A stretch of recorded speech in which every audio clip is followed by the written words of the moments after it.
hari-hariku bersolawat kepadamu berapa banyak.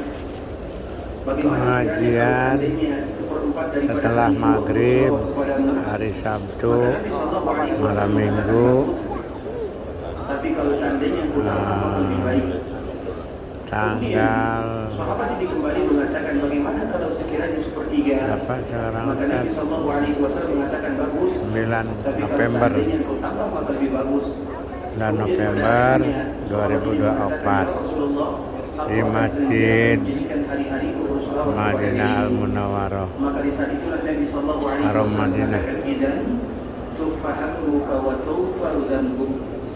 Kalau seandainya engkau melakukan yang demikian, maka Allah Subhanahu wa Ta'ala berikan dua keutamaan yang sangat indah. Yang pertama, di dunia tidak ada masalah yang engkau hadapi kecuali Allah Subhanahu wa Ta'ala pasti akan selesaikan masalah tersebut.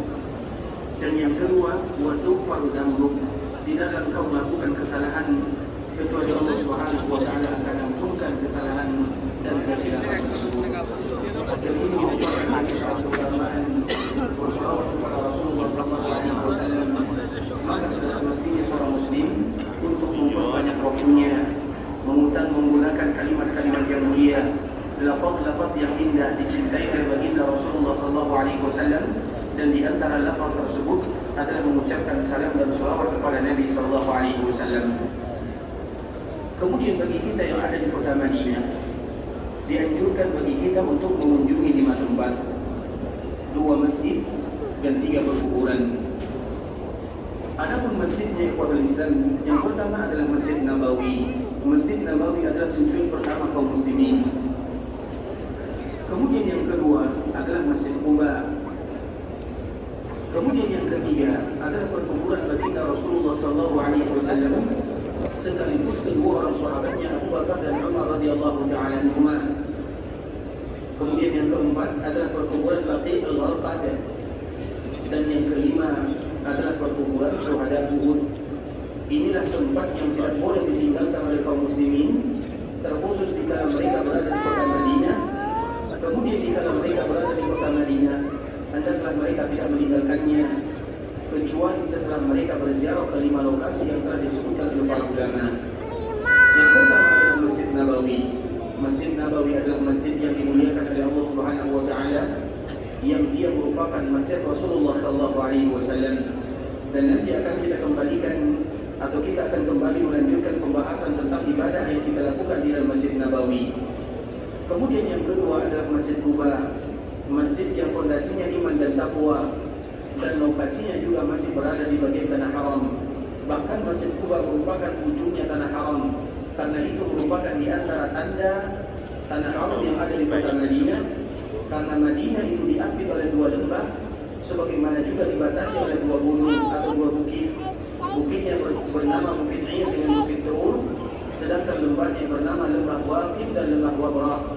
Dan Lembah Waqim itu adalah sebuah daerah yang tidak jauh dari Quba, sebagaimana Lembah Wabrah itu Islam juga tidak jauh dari Masjid Qiblatain atau yang kita kenal dengan Masjid Bani Salimah.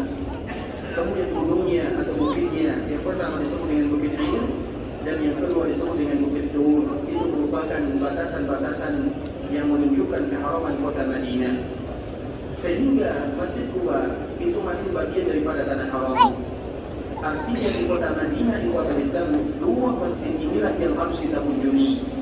Karena di dalam 2 masjid ini ada keutamaan yang tidak didapatkan di masjid yang lainnya.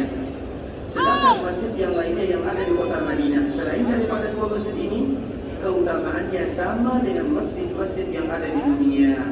Masjid apapun yang ada di kota Madinah tidak ada keutamaannya kecuali 2. Yang pertama, karena keberadaannya di kota Madinah di tanah haram.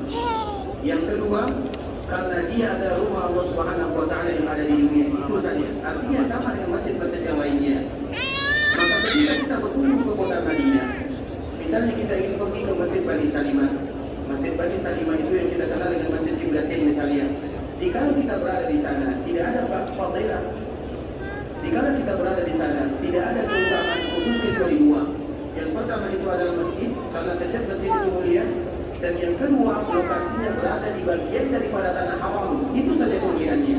Sedangkan berapa keutamaan orang sholat di sana sama dengan yang lainnya.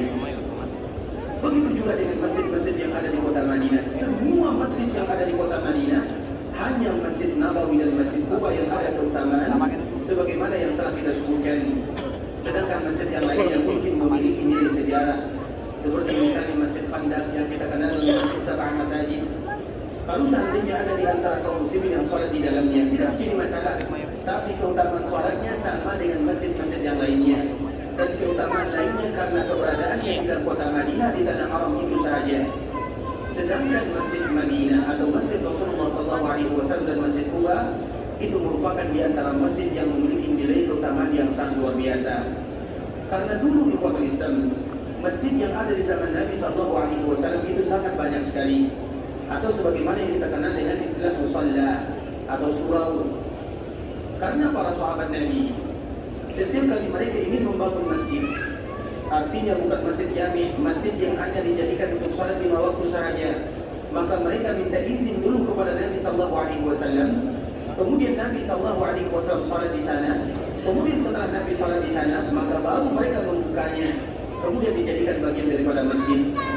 Dan jumlahnya kurang lebih ada 46 masjid ikhwatul Islam yang mana Nabi SAW pernah salat di sana, tapi tidak ada nilai keutamaan khusus ketika kita sholat di masjid tersebut. Kemudian ikhwatul Islam yang pertama kali melakukan renovasi terhadap sejarah-sejarah Nabi SAW dimulai dari zaman yang bernama Umar bin Abdul Aziz, yaitu tidak lain tidak bukan cucunya Umar bin Khattab radhiyallahu ta'ala anhu. Karena Umar bin Khattab ini memiliki seorang anak yang bernama Salim. Kemudian Salim